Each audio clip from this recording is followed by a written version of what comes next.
Hey, fellow G&Ters, those of us like our spirituality with a twist.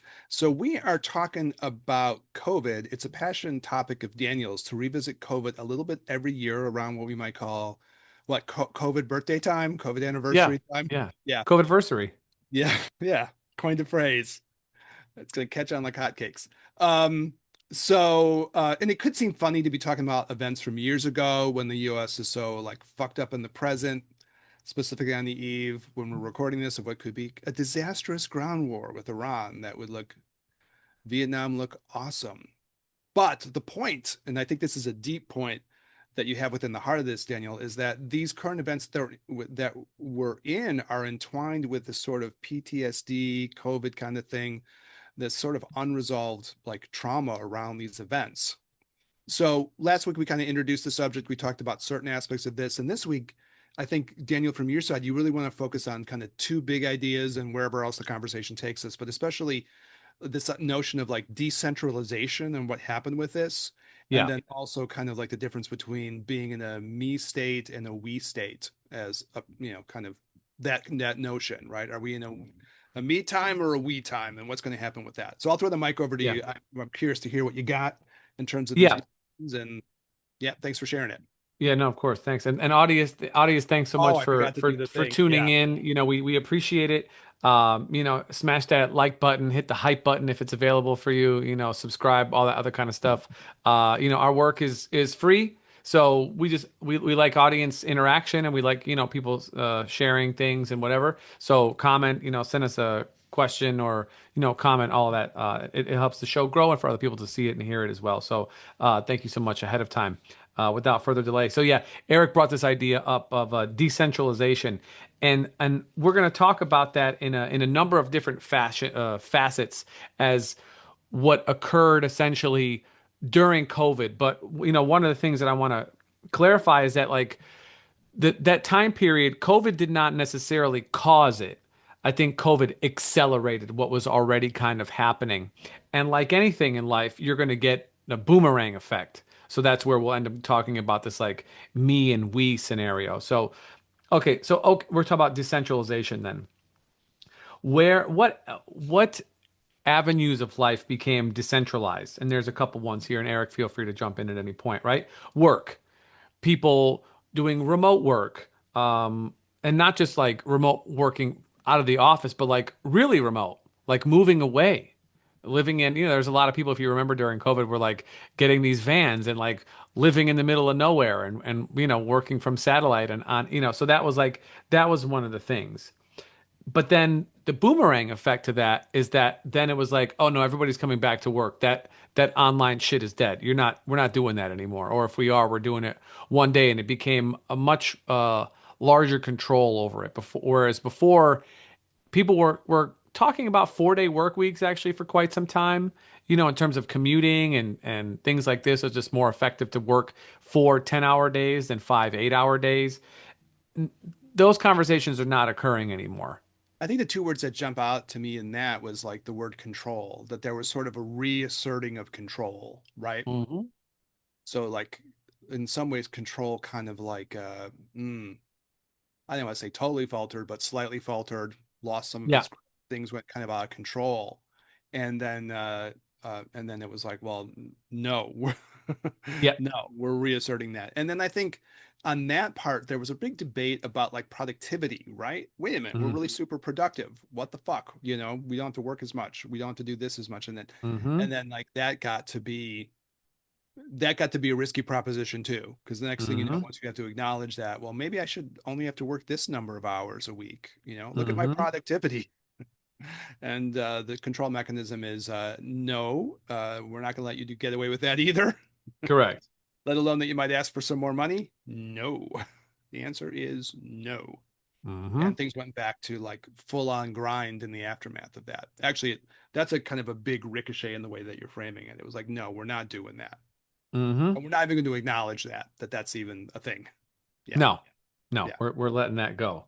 Yeah. And so we talked a little bit then about the sort of geographical decentralization. A lot of people left large cities because they could be remote and enjoyed that. You had like the move to the suburbs, which had affecting on housing prices and stuff like this, and then the movement of people to other cities, right? That weren't necessarily as popular before, all of a sudden became super popular.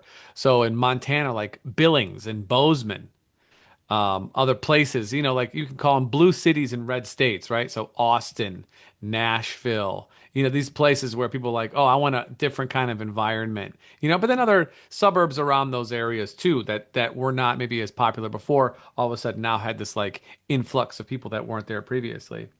Another aspect of this is like the decentralization of information.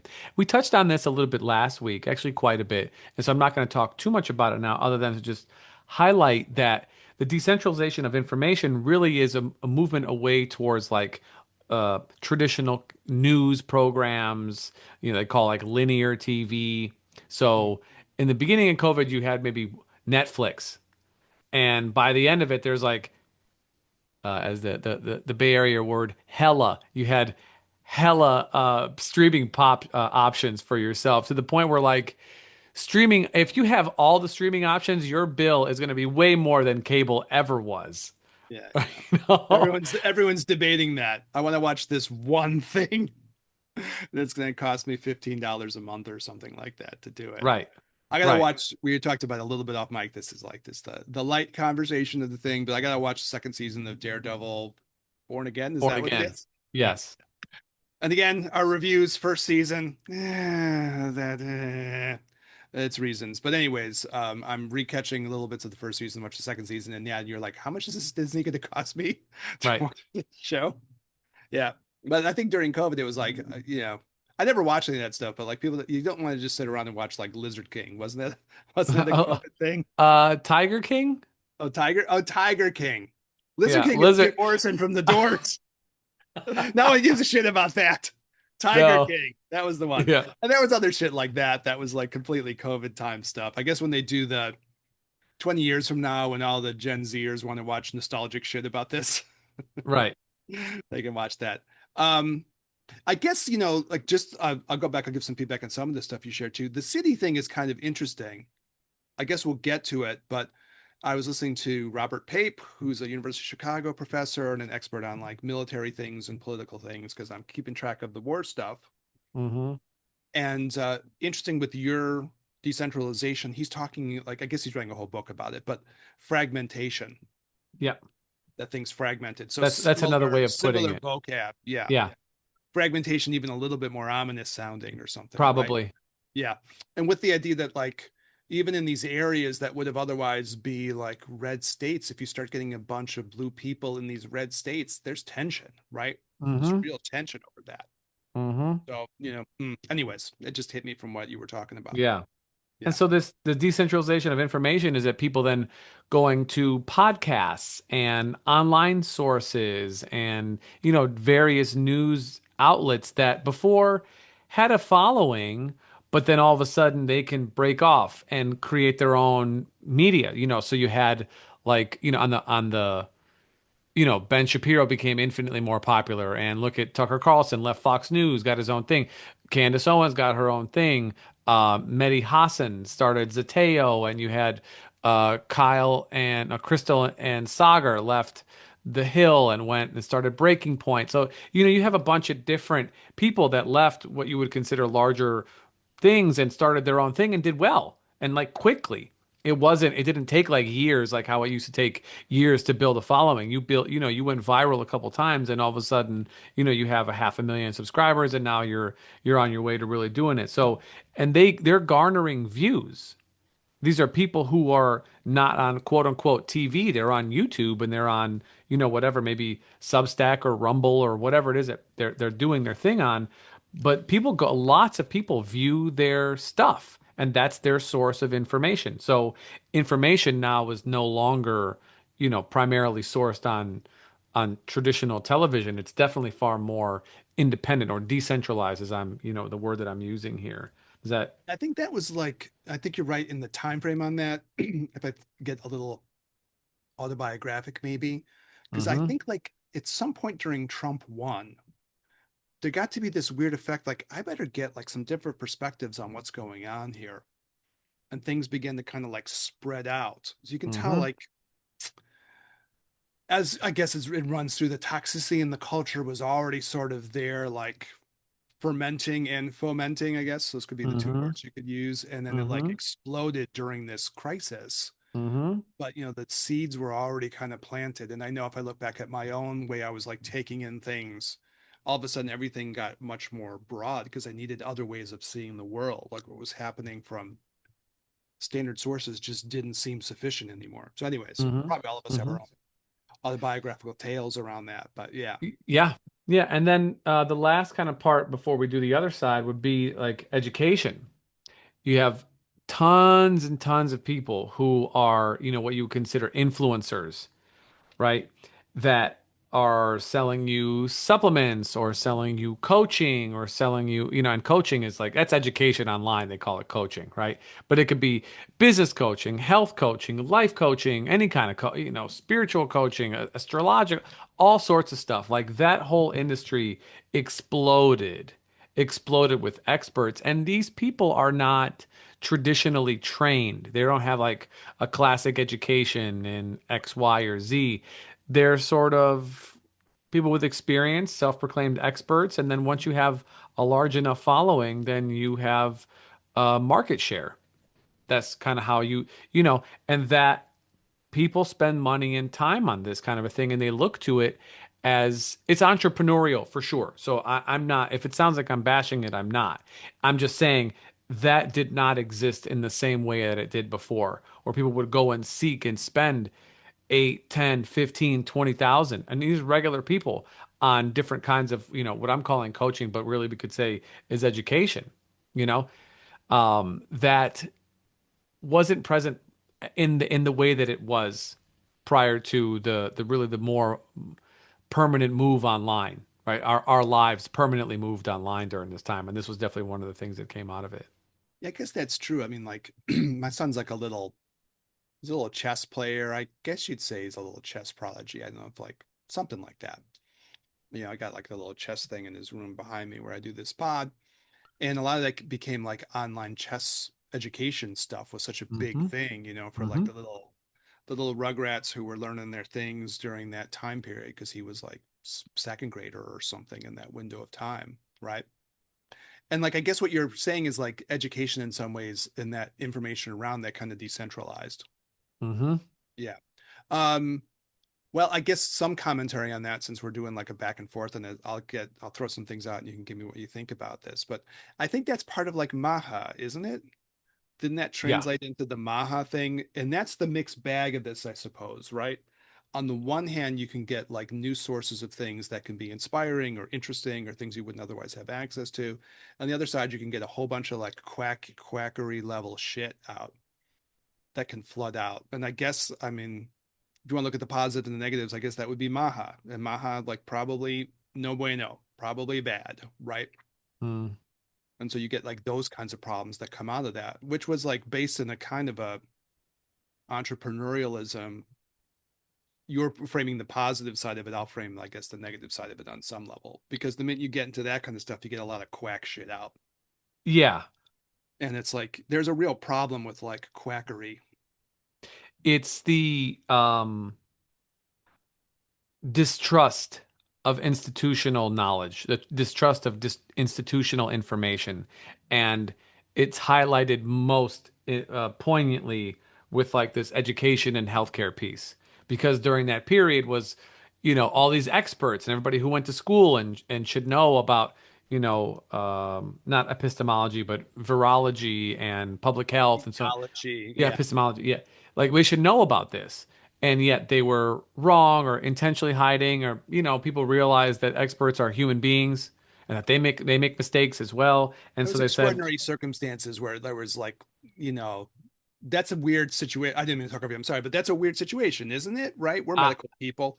All of a I sudden, would you're like, agree. man, this is fucked up. What are we going to do? And yet you still have to project some kind of confidence that you don't really have the right to Yes. claim. It was totally fucked up. Agreed. Right. But people who might hear this who are, more on the conspiratorial side, which we are, might say, well, we're covering for people who are trying to lead society in a certain way. I am not necessarily doing that. I'm just saying people make mistakes.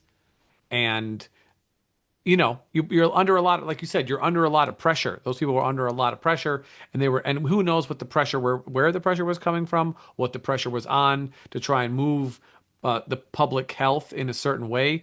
I'm not sure. I'm just saying that I'm not here to give a judgment on it. I'm here to just to call what occurred, and the fragmentation of that, as you used earlier, definitely occurred. Or like a weird mix. Some people were honest actors who were under duress trying to do the best they can under extraordinary medical circumstances, and some of those people were sneaky motherfuckers Yes. who were like doing things that were questionable. And it like stretches across like a wide gamut of people, right? I mean, we talked Yeah. about in the last episode, some of that stuff around COVID information control of what would be sources that you might say were more on the left, and we try to be fair, right? Hmm. Anti-Trump.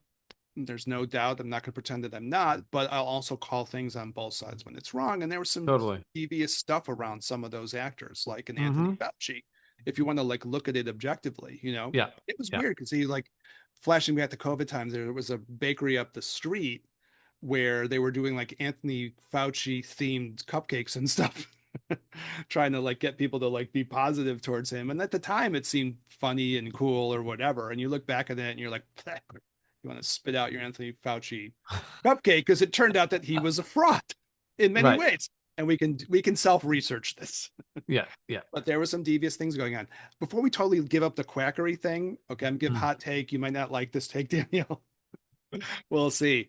But like it's like the Professor Zhang world too. Uh-oh, I'm going there. I'm going to say it. He's kind of quacky, right? Mm. And I it's a very painful thing on some level because I admire his story. If you don't know him, he's like superstar exploding. He's kind of like the Jordan Peterson of the moment or something, Totally. taking Yeah. like a grand rocket ship. Yeah. There's like some news shows I listen to, like a Breaking Points you mentioned earlier, with Cristobal Sagar and Jetty and other people. Ryan Grimm, also really Hmm. awesome on that thing. So yeah, I think a kind of a nice news show with a diversity of Hmm. opinion on it. And I think their episode with Professor Zhang like exploded to like 10 million views or some Yes. crazy That's their shit. most. That's their highest view Yeah. interview ever. And so I decided to listen. And again, I find his story very moving. He was a guy who was Chinese descent, ended up growing up in Canada, faced a lot of like hostility as kind of a Chinese kid growing up in Canada, kind of poor, eventually got into Yale. And I was like, oh, this is a nice story. I kind of resonate with that part. And Hmm. then, and he has his predictive stuff and, whatever, Hmm. he tries to do these predictive history things. And some of it's really fucking quacky.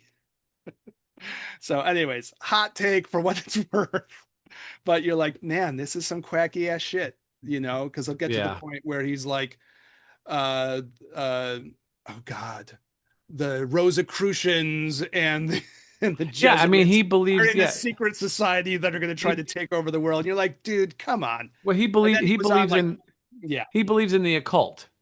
He still does. But anyways, I disagree. We're moving on. now I'm Um, not going to do one more thing because then he's on Tucker Carlson and he's going on about like the great replacement theory. I'm going to call it. We can drop it then, Daniel. yeah. But Yeah. he's, I he's mean, doing great replacement on Tucker. I'm calling it. Jordan Peterson. Ha, called. Anyways, we'll let it go. yeah. Well, yeah. He is not white, but I'm he's Chinese. he's gonna call that like Western culture is replacing itself. That's his call on Tucker Carlson. Check it out for yourself, dear Yeah. listeners. Yeah. I mean, And you yeah. can see he's a quack. I've listened to like probably 20 hours of his lectures, so I feel pretty confident in my view of him. But we're not going there. Um, anyways, I personally think that anytime you're I've, going to I've make, done the I've done the listen to now, so I caught up. yeah, Not 20 hours, but I've caught up. yeah, I've listened to many lectures. I mean, anytime you're going to do predictive stuff, you're going to be right on some, you're going to be wrong a lot, but he tends to be right on a lot of different things. And I think I that will make predictive history. As we go forward, it'll get more and more devious, and you'll like it less and less. That's my prediction, that's fair. That's Professor fair. Eric. made a That's prediction. that's fair. It'll get That's fair. creepier and creepier as it goes. But okay, we'll dive. Okay, so the boomerang then the opposite of this stuff of the decentralization where we could say might have some positive attributes, the kind of like the societal response, the structural response, the institutional response is control. And the control comes in a few forms, but one of which is like the dominance of tech. And if you look at this even from like an S&P perspective, I mean, the market is only up because of like the Magnificent Seven. Other than that, 1%. I mean, it was before the war, up like 1% year over year. That's nothing. So you're talking 490 companies, an increase of 1% year over year, right? So that dominance is not only in the financial sector, but it's in the use case sector of normal citizens, right? So our reliance on these platforms has gone up dramatically, has gone up. I know to the point where they're almost like institutions. Like Amazon is almost an institution. They do so much commerce, like you almost have to use them in order to compete at this point. So Or just whereas it, in the world almost, right? You almost can't live without it, kind of, right? yes, but if you're trying to sell, you know, Yeah, okay, you're going from that point of view too. But even as a yeah, consumer, it's hard to get around it on some level, right? sure. Yeah. And so what it is essentially is like it's a middleman. And the middlemen now have like inserted themselves into what it is that we are trying to do, which live and consume and whatever that case is. So, and where that once was like a luxury, like you said, it's become far more of almost like a necessity. Do you And see that as like kind of a paradox of centralization, decentralization? Because they're kind of centralizing power. So you're getting kind of a paradoxical effect here. yes, That's that's how the you see it. boomerang. Okay. That's the All right. boomerang. Oh, gotcha. That's Gotcha. exactly Okay. what I happened. see. And the idea that So that was going on beforehand, but now it's like accelerated totally, due to the chaos of that time and how much people had to rely on these tools, right? Everything got taught. Okay, I get it. you got it. Okay, good. Yeah, You're smelling me now. Yeah. yeah. And then obviously government expansion. So you had like the mask mandates and all those other kind of like controls that were implemented and then were moved away, but at the same time, this kind of like I mean, hell, we don't gotta be bullshit. Like there's people on the streets, stealing other human beings and putting them in camps. And those camps are owned by jail people. They're owned by the prison lobby. I like that's the other side of it. The other side of it. This is the other thing, right? And And that's it's part of your boomerang idea that there was like this absolutely idea that all of a sudden we're going to clamp down we're gonna control. clamp down. So things got, it's almost like, I was thinking about it earlier, it's almost like the snow globe got shook. Everything got like up in the Hmm. air, and all of us is like, nope, nope, nope. Whoosh, we're going to push Well, everything back under some kind of yes, more control. yeah, and if you kind of mix that in with the business sector with corporations, you look at and you tying this back with the tech piece, there's the implementation of AI. What's the big scare about it, right? Is surveillance and data, right? And the profiling of the citizens who live here to be controlled so that they know who their opposition is and what they're saying, what they're doing, if there's any kind of, movement or anything else against the regime. This is the total opposite of freedom. This is the complete and utter revolution against that, anti-revolution, if you want to call it. Yeah, it was sort of like, again, there's like someone who lived in Chicago over 2025. And if you haven't been in the city where this has happened yet, once you got all the ICE authorities that like invaded in Chicago, I remember like talking with friends going, there's helicopters here constantly, y'all, Yeah. all the time. They're flying over my neighborhood all the time.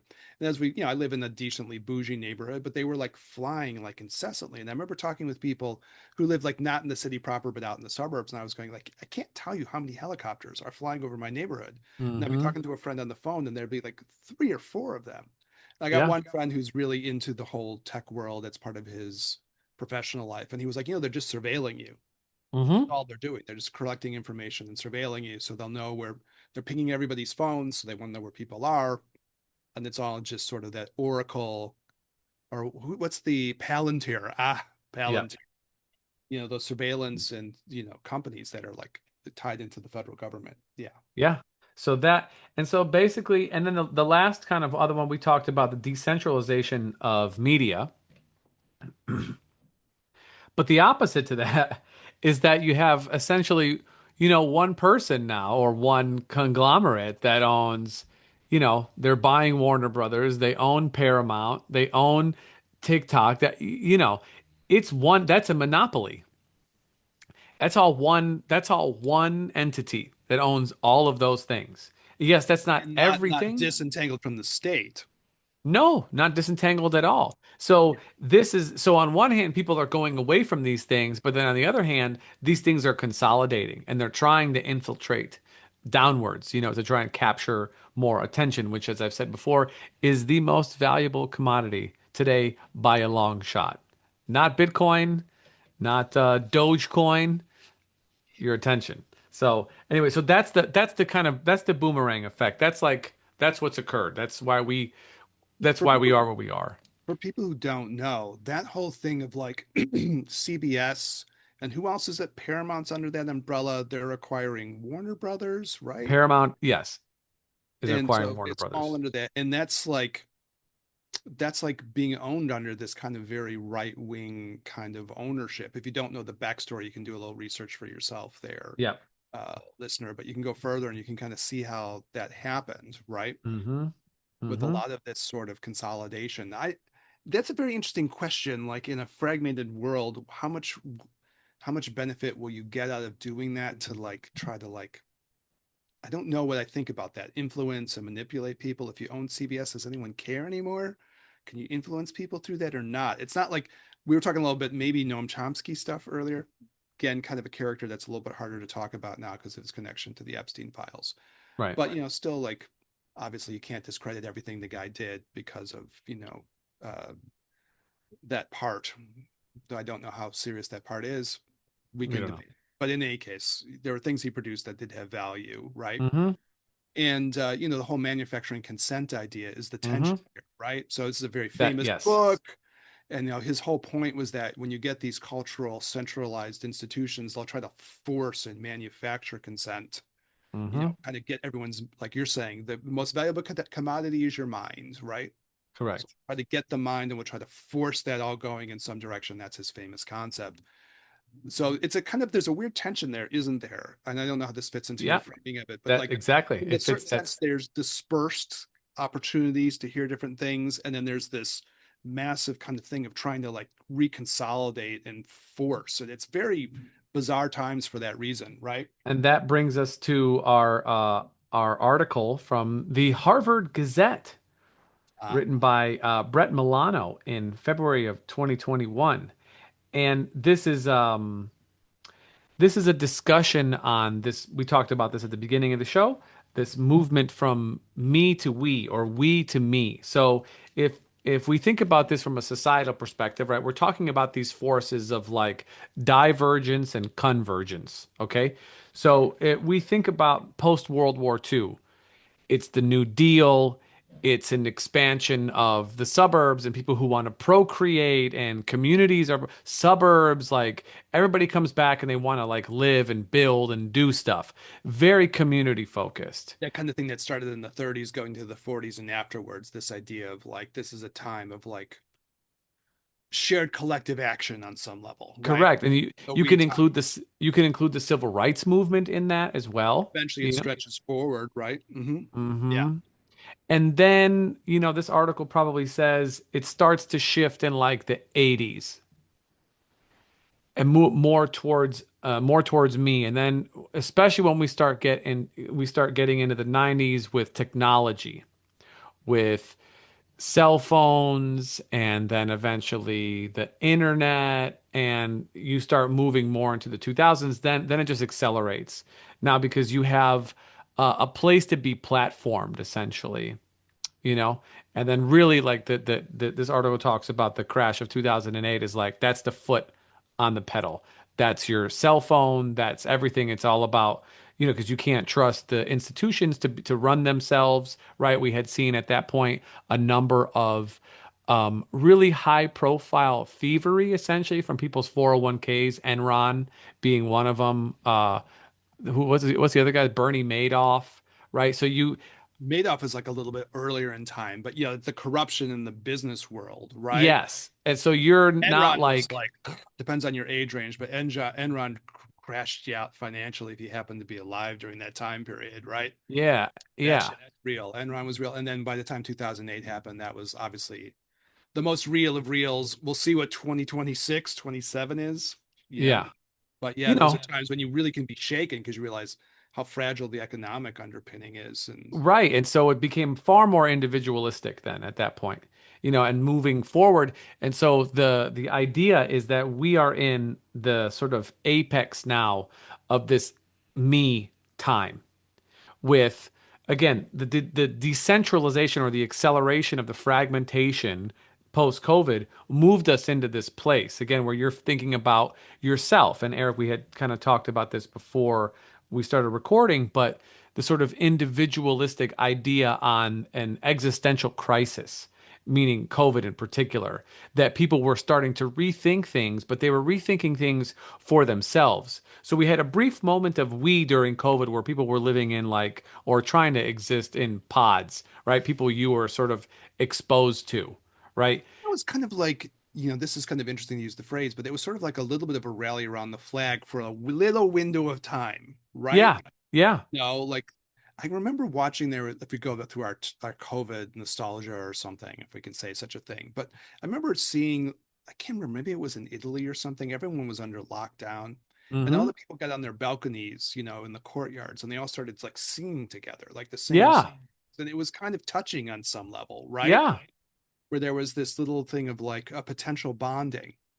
yeah, I can say, we're honest, I can say for the United States, because we had such a divisive person at the top of our hierarchy, DJT is so fucking divisive, like purposely so, yeah, that you couldn't rally. There was no possibility to rally because he was going to make everything divisive in the end, anyways. He's just a divisive person, right? As a strategy, it's his whole mind is like that. He's demented, obviously. But like, yeah, it was like you couldn't hold on to it on some level, but there was that feeling, and then they got like the political momentum, as you would say, fragmented or mm-hmm, decentralized, or whatever you want to say, because all of a mm-hmm, sudden it was all of this oppositional stuff became like standard. Everything had to be pitted against one another in that. mm-hmm. Or maybe if you had like an FDR type character, you went back to the New Deal, maybe things would have been different. It's possible, right? A Yeah, uniter of people as opposed to a divider. But at yeah, least as far as the experience here was, and I remember thinking this at the time, okay, this should be a time when people should be rallying together, right? yeah, Like yeah, even like W rallied people together after 9/11, yeah, right? He rallied people, as a kind of a leader that we would say is a very questionable figure now. But at least he was trying to rally people, but there wasn't really that wasn't going to happen. And I know no, it could have been different, right? yeah, Yeah. Yeah. You had yeah. President Bernie, Oh, well, would have been different. And that's, I very guess, different. I find interesting your idea to the tension of that, because you could see people will sometimes be trying to surge towards a we thing, Mm-hmm, even in a me time. I mean, I remember a lot of students I was talking to during the Bernie times, right? Bernie Sanders, right? mm-hmm. And people were trying to like rally around this collective idea, with him being sort of a figurehead representing it. Does that make sense to you, Daniel? You get Yeah, that, right? yeah, So a tension between the centralization, decentralization, and the tension between the me's and the we's of things, right? mm-hmm. Because even in like that was I mean, I think I can't remember, were we on campus together during that time? I know some people we're friends with were there because I remember specifically those conversations. Yeah, You no, yeah, I wasn't there. Yeah, you were already gone and done. Yeah, Yeah, I'm getting my timeline, but there's another person I remember talking about this who we both know, right? yeah. I And feel, no, there go was a ahead. lot of that thing of people trying to say, okay, let's fight against this and let's get collective again. Yeah. Yeah, Or I Occupy Wall feel, Street was like that too. Anyways, yeah. yeah, well, part of that so that kind of ties in with what I'm saying. I feel like times of economic prosperity on the whole end up creating me civilization, me cultures. Times of economic discomfort create we because of the necessity for other people. And we do have to do a bit of our spirituality twist on things because this is the kind of a philosophical, psychological, psychospiritual podcast that reliance on other people is a very natural state in my opinion. I mean, I think that's how we survived and evolved as a species is by relying on each other. And then this illusion of independence really is an illusion because as we've talked about many, many, many, many times before, things go in cycles, everything comes to an end, something starts anew, and that thing comes to an end. And as this phase of individualism seems to be coming to an end, just given the uncertainty of what's coming, with all the various factors on the war front and the economic front and with AI. I mean, people are still here. They're not going anywhere. And it might end up getting a little bit more difficult for people to survive. So we really do need each other, and how society is going to look coming up pretty soon. I have no idea. Nobody ever really knows. I'm not going to make any predictive history type of, That's declarations. good. You're going to avoid quackery. Good. I tease. But I can say that we are always, always, always stronger together, always in every scenario, you know, in every scenario, that's the case. And the understanding of that throughout this, is I think an important takeaway. Well, it's like part of like Buddhist wisdom, right? Or, Mm, Taoist wisdom, we kind of like frame it in two ways.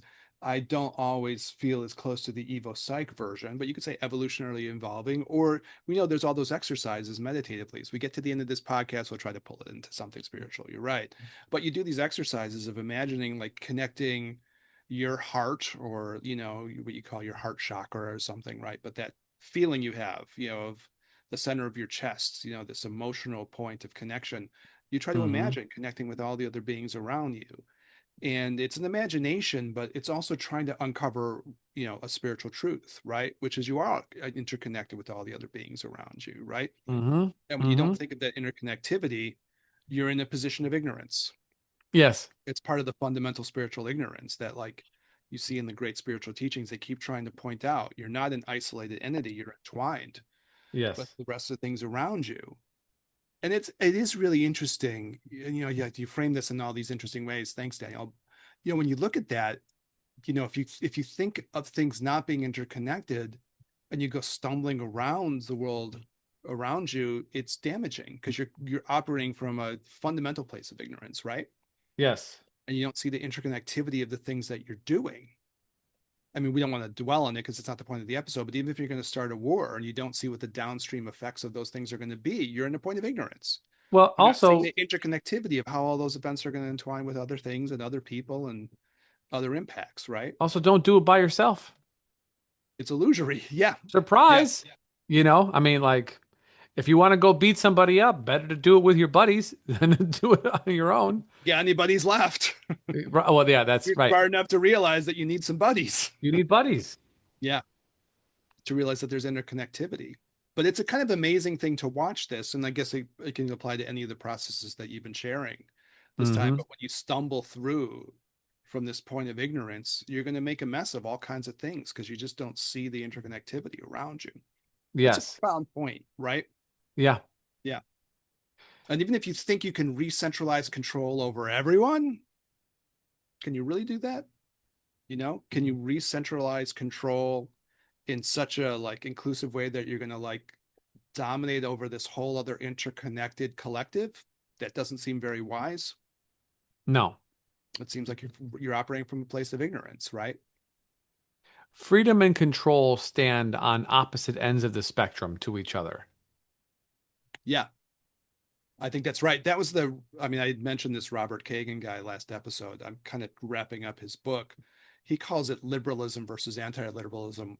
It becomes a certain point where you realize you could put different phrases into these things and capture the same concept, right? hmm hmm But I do find this concept like fascinating, what you're saying, freedom and hmm control.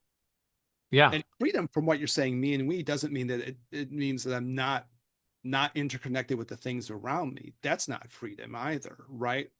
So both of the concepts are really interesting, right? Yes. Yeah. like part of my freedom is also recognizing like, okay, I have to express my own authenticity. I have to pursue my spiritual path and develop myself, but that also is going to have a reverberating impact on others around me because I'm For not an sure. independent entity. And my being able to like express my own, whatever you want to call it, authenticity and more true spirit or something like that, We've you said know, it many gonna like, times. yeah, it's going to have this impact on others. Yeah. I love the term that Lama Glenn uses, and I don't know if he coined it or not, but it's great. Localized phenomenon. We are uh, individual localized phenomenon. I just find that to be the best description for someone and their identity. Yeah, this is like Glenn H. Mullen Lama Glenn, one of our beloved like Buddhist tantric teachers, right? Hmm. Yeah, and this idea of well, you know, like he'll drop the Einstein quote too, optical illusion. Yes. The Yes. optical illusion of thinking that you're separate from the things around you, even on that very basic like physics level of things, is an optical Hmm. illusion. You know, so of course all this stuff is illusory. Yeah. Yeah. And so Uh, there's a yeah. there's a cohesive force. There's tension between these two things, right? Between freedom, independence, decentralization, and then the controlling aspects and the dominance and the things that desire your dependency upon them. There's they're on opposite sides, but then there's the people who combine it together. Because without us, the institutions are nothing. There's no such thing as an institution without people who work in it, you know.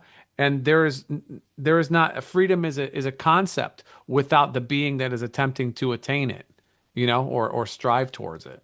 Yeah, freedom like you know, as an abstract idea doesn't that's a Zen almost thing, right? Okay, if you Mm-hmm. just have a concept that doesn't mean that much. If you can't embody it, right? Mm-hmm. It Mm-hmm. has to be embodied in some way. I guess, you know, as we get to the end of the episode, I'm willing to be this is the little Gnostic piece of me. I'm willing to be suspicious of centralized forces because most Of of the time course. they're not working for your individual best interests or the interest of all the beings that are interconnected with you. They're working for their own best interest. Mm, And that's the you know, the whole Gnostic concept, right? The archon, yeah. right? That's sort of in a way kind of parasitic and predatory. Yeah. Or like what you said in a couple of episodes ago when we were talking this through, the Epstein class concept, right? Mm-hmm. Predatory and parasitic, right? Mm-hmm. Which is a position of spiritual ignorance. Because ultimately, you know, if you want to follow these things through, it might seem like it's working well for you for a certain amount of time, but ultimately it won't. But obviously, for a time being, you can try to create dominance over others. It's just, it's ignorant, right? Yeah. Yeah, yeah. Yeah. Interesting Well, episode. Yeah. Thanks, Daniel. yeah, I mean, I feel the drive inside of me to say something of value at the end in summation, but actually there is nothing in summation. It's just it's a not just, but this is an observation of things moving back and forth and flow with each other. One side, the other side, tension, relaxation, and then trying to find that binding force in the middle. And I think people have to decide for themselves how they see things. And maybe you agree with the way that I frame things, maybe you disagree with the way that I frame things, but the larger point is to find out what it is that you think about these things, because these things are happening. They're happening on a multitude of scales, as we've talked about, both individually and, collectively, societally, institutionally, however you want to call it. And you really have to kind of decide for yourself, what is it that you want to be influenced by? What don't you want to be influenced by? Where do you feel like you have more freedom? Where do you feel like you don't? Are you moving in which direction are you moving in? Like, you have to be intentional about things, because there's plenty of other people and forces that are definitely being intentional around you. So, take some ownership, or at least as much as you can, with the choices that you do have available for yourself. And maybe like the, you know, the podcast point would be something like we're trying to be educational. That's like our intention, right? Yeah, And you know, like the more you learn, the more you know. Is that the old thing? that's it. Yeah. The more you know, the more you're able to be empowered to make these decisions in a conscious and Yes. thoughtful way. And maybe the other way of saying what you're saying is if you don't make these decisions in a thoughtful and conscious way, other people will make these decisions for you. They already are. Yep. They definitely try and yeah. Yep. Yeah, Yeah. for sure. All right. Thanks so Well, much, Daniel. yeah. As always, thanks for rocking. Audience, thanks for tuning in. If you made it to this point of the episode, you're amazing. That's it. Please feel free to send us an email at ginandtantra@gmail.com. Hit us up on the gram, the Gin and Tantra Podcast. Leave a comment, like, subscribe, share an episode, do all the things. For Eric, this is Daniel. We'll catch you guys at the next one. Peace.